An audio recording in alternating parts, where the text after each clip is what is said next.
netizen kemarin terakhir kali waktu si NM datang ke kantor aku ya. Ini kantor aku ya.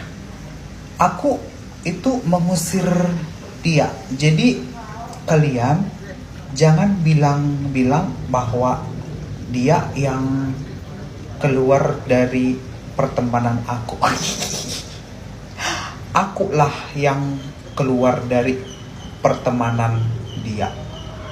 Karena ini ya, terakhir kali dia itu duduk di kursi itu ya.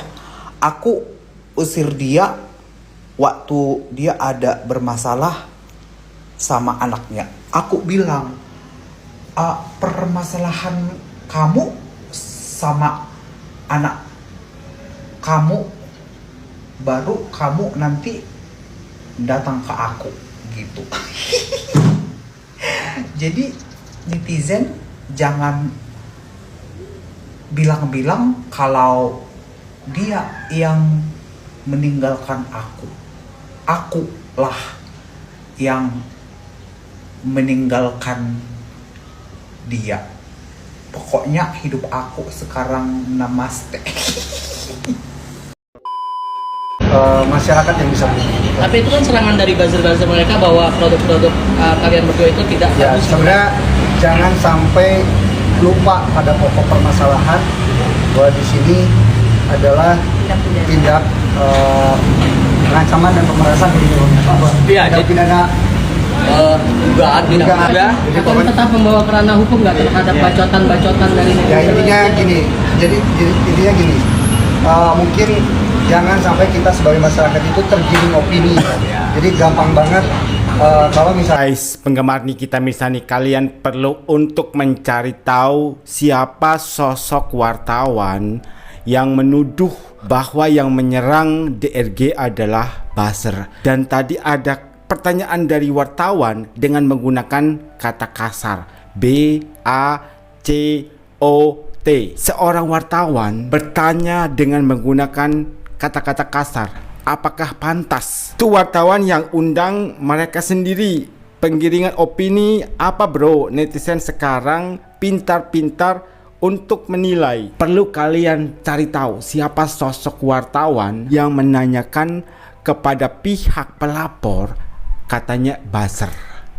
Kemudian ada kalimat yang sangat kasar dan sangat tidak pantas diucapkan oleh seorang wartawan ketika bertanya.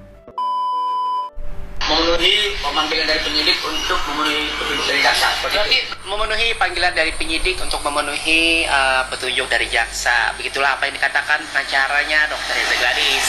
Untuk yang belum familiar, ini biasanya disebut dengan P19. Apa itu P19? Nah, jadi guys, P19 itu adalah saat dimana jaksa penuntut umum mengembalikan berkas perkara ke penyidik karena menurut mereka kemungkinan masih ada kekurangan. Bisa dari keterangan saksi yang dianggap belum cukup, kemudian alat bukti yang belum lengkap atau tidak sinkron, kemudian adanya unsur-unsur pidana yang masih lemah, atau mungkin adanya keraguan terhadap konstruksi pasalnya. Tapi bukan berarti kasusnya batal ya guys, kemungkinan jaksa belum yakin untuk membawa kasus ini ke ranah pengadilan. Lalu kenapa penyidik harus memenuhi petunjuk dari jaksa tersebut? Karena tanpa itu guys, kasusnya nggak bisa naik ke tahap penuntutan. Penyidik harus melengkapi demi kepentingan pembuktian di persidangan. Ini adalah bentuk check and balance antara penyidik dan jaksa. Dan penting juga untuk dipahami guys, pemanggilan ulang ini menurut saya bisa berarti dua hal. Pertama, kasusnya masih serius, tetapi memang harus dirapikan secara administratif dan formil. Kemudian atau justru mungkin ada keraguan dari jaksa, makanya butuh penguatan agar tidak tumbang di pengadilan. Jadi sekali lagi ya, sebelum bicara siapa menang, siapa kalah, tahapan hukumnya masih belum selesai. Santai dulu guys, kita lihat apakah kasus ini benar-benar kokoh atau justru hanya riuh karena drama. Kalau kalian setuju bahwa publik juga perlu melek hukum, bantu share video ini biar makin. Abang netizen Es Cendol kembali membagikan sebuah video yang menurut saya ini sangat jelas dan kita bisa pahami tujuan dari pemanggilan DRG oleh pihak penyidik untuk memenuhi petunjuk yang diminta oleh pihak kejaksaan, dan itulah yang disebut dengan P19 sebelum menuju P21 karena statusnya saat ini berkas perkara dari Nikita Mirzani masih ditolak. Artinya jaksa penuntut umum mengembalikan berkas perkara ke pihak penyidik karena masih ada kekurangan. Yang pertama, keterangan saksi yang dipanggil belum cukup, alat bukti yang belum lengkap dan tidak sinkron, unsur-unsur pidana yang masih lemah, adanya keraguan pada konstruksi pasal yang dikenakan untuk Nikita Mirzani. Pihak jaksa penuntut umum ragu apakah perkara ini pantas untuk masuk ke persidangan atau tidak, atau malah tumbang pada saat persidangan karena pihak jaksa merasa ragu untuk membawa perkara Nikita Mirzani ini ke pengadilan. Dari jaksanya saja sudah ragu, apalagi hakim. Ingat, pengacara boleh bilang Nikita Mirzani diduga bersalah, tapi belum tentu pihak penyidik mempunyai pola pikir yang sama dengan pihak pengacara. Belum lagi pihak jaksa belum tentu memiliki pola pikir yang sama dengan pihak penyidik dan juga pihak pengacara. Apalagi hakim belum tentu mempunyai pola pikir yang sama dengan kejaksaan, penyidik, dan juga pengacara. Pemanggilan DRG bisa dikarenakan dua hal. Yang pertama karena kasusnya serius. Apanya yang serius? Kalau serius seharusnya sudah sidang dong, sudah P21, karena katanya sudah 9 alat bukti yang cukup, sudah lebih dari 2 untuk memenuhi syarat agar kasus dari Nikita Mirzani ini masuk ke persidangan. Yang kedua karena adanya keraguan dari pihak kejaksaan, takutnya nanti pada saat persidangan tumbang, maksudnya pihak pelapornya tumbang. Jadi pihak kejaksaan nggak asal untuk menerima berkas perkara dari Nikita Mirzani. Ada bibit bebet bobotnya semua dipertimbangkan, tidak asal. Seperti yang saya bilang tadi, pola pikir mereka itu tidak sama, atau kata lainnya penafsiran mereka itu berbeda.